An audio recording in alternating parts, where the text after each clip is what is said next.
Donc organisez-vous comme vous voulez, mais juste gardez ça en tête. Je pense que ce serait bien peut-être de mettre violoncelle, contrebasse comme ça, peut-être. Ah oui, c'est très compliqué, ça demande beaucoup d'entraînement. Parce que c'est difficile d'écouter soi-même et d'écouter les autres en même temps. Donc il faut vraiment être très à l'écoute des autres pour bien pouvoir jouer ensemble et se recaler si on est perdu. Il faut vraiment bien écouter soi-même et les autres.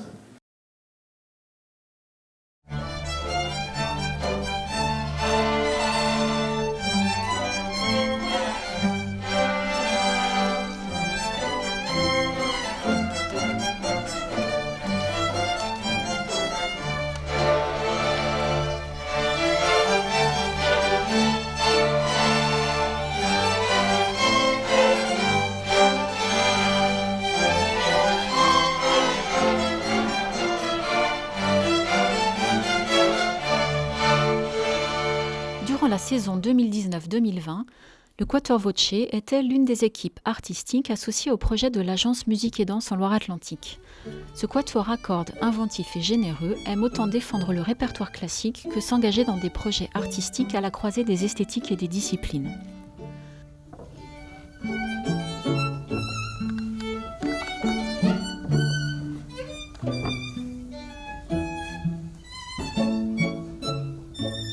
La collaboration s'est nouée autour d'Itinéraire, un voyage musical qui tisse des liens entre répertoire classique et musique du monde issue de l'oralité. En lien avec les concerts programmés à Ancenis et Guérande, l'équipe de Musique et Danse a imaginé avec les musiciens de nombreuses actions qui les ont menés à la rencontre des habitants, écoliers, collégiens, élèves des écoles de musique et musiciens amateurs du département.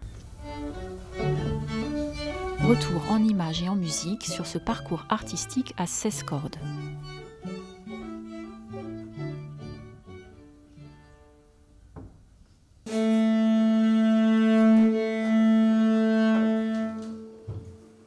Ce matin-là, j'étais contente, on a commencé sans accorder les instruments, on a fait un la vide, on a écouté, évidemment c'était pas très juste, on a fait le tour de tout le monde, on a accordé tout bien, on a joué ensemble, et tout le monde a fait « Ah, c'est mieux !»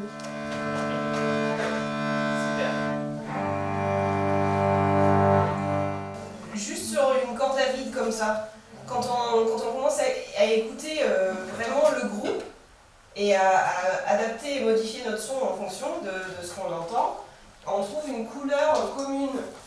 Et du coup, on ouvre l'oreille à cette exigence-là. Finalement, c'est peu, des cordes à vide, c'est peu, mais en fait, c'est beaucoup. Donc, c'est-à-dire que quand on joue là, on joue... Non, on écoute le voisin, on essaye de faire fondre notre son dans le son de l'autre.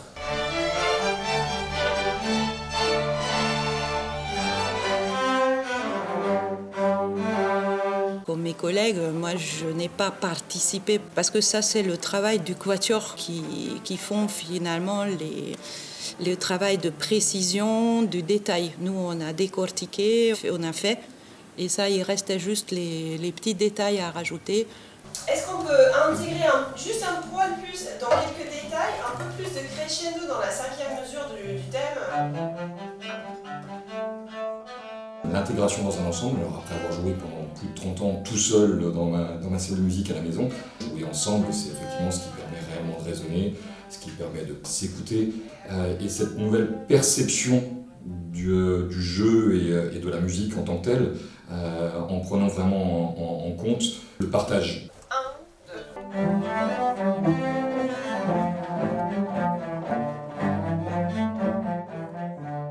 En fait, là c'est quelque chose qu'on retrouve dans le travail du quatuor.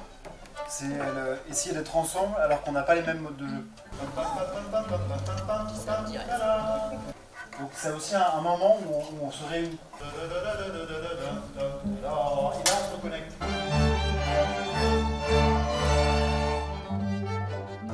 Parce que je trouve que c'est très important pour les élèves. Ils grandissent énormément, ils prennent beaucoup de responsabilités. Et après, c'est un plaisir énorme pour jouer tous ensemble.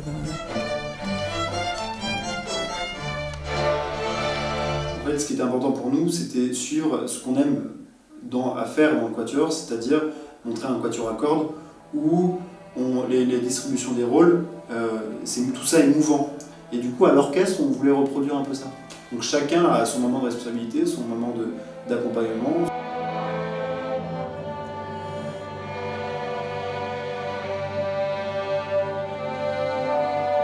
Ça me plaît parce que ça met des nouvelles barrières, enfin des choses qu'on ne travaille pas d'habitude.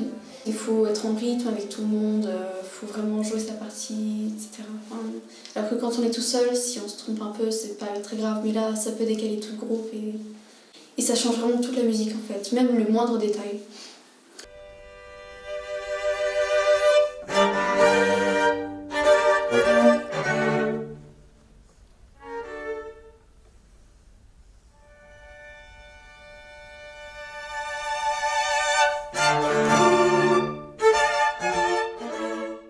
Et le fait d'avoir des activités de transmission diverses, ça a permis une émulation.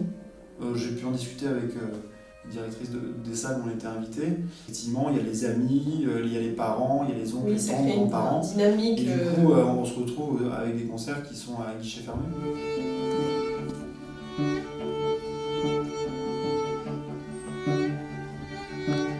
Donc c'est une super expérience et je pense que c'est vraiment une très belle idée de musique et danse, d'avoir cette idée de résidence où les artistes sont ancrés dans un territoire, peuvent échanger plus facilement avec les différents acteurs, les publics, susciter l'enthousiasme de plusieurs générations, puisque c'est un orchestre qui est composé pour les plus jeunes d'enfants de 9 ans jusqu'à des amateurs, même je crois à 74 ans.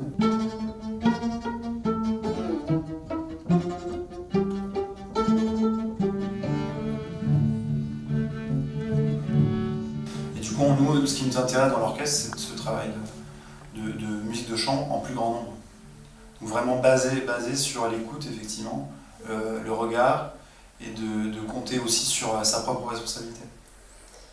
Et nous, dans notre travail aussi, qu'on essaie de mettre aussi en avant, c'est le rapport au corps.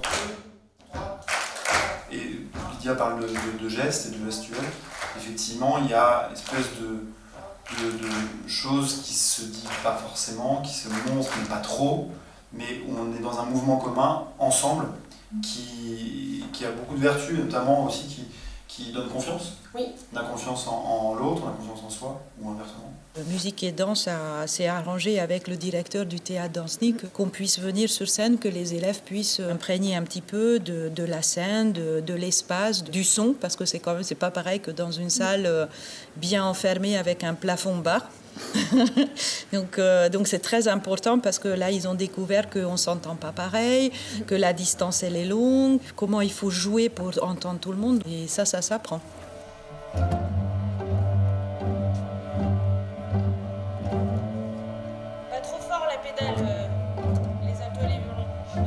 C'est un projet de musique de chambre autodirigé mais en très grande formation. Mais c'est vraiment le travail de répétition qui a fait qu'ils ont trouvé des repères les uns avec les autres et qu'ils peuvent jouer tous ensemble. Les participants sont obligés d'écouter et d'être très attentifs. C'est vrai que quand on a un chef d'orchestre, on suit la baguette, on ne le regarde pas de temps en temps, c'est pas trop grave. Mais là, c'est très très important en fait. Et visuellement, ils sont toujours obligés de suivre, quoi qu'il arrive.